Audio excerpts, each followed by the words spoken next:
I think what they have to do is they have to move away from talking about storytelling, which is a tool or technique, to talking about story as a strategy for competitive advantage.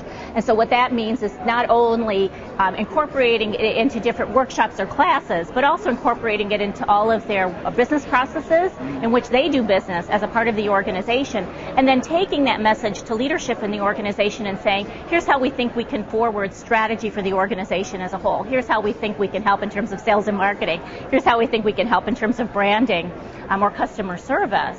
And then also looking at those systems and saying, where does story fit into those work processes and what benefit would that have to the organization, again, from a competence perspective. DDI, Developmental Dimensions International, which is in Pittsburgh, Pennsylvania, had a wonderful conversation with their president, Bob Rogers.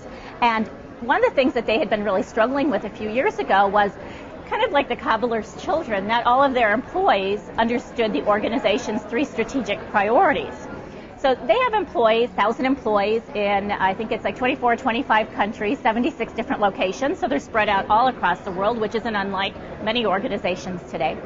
And someone in the communications area said to Bob, you know, what if every 2 weeks I brought you 6 stories, 2 on each of the strategic priorities, that perhaps these stories would come from the front line that would reinforce where we want to go as an organization. What if you told them on a Friday afternoon on a voicemail message that people could listen to real time, or they could save and re-listen to, or they could download to their computers, then maybe we'll take those stories and put them online as well. Right.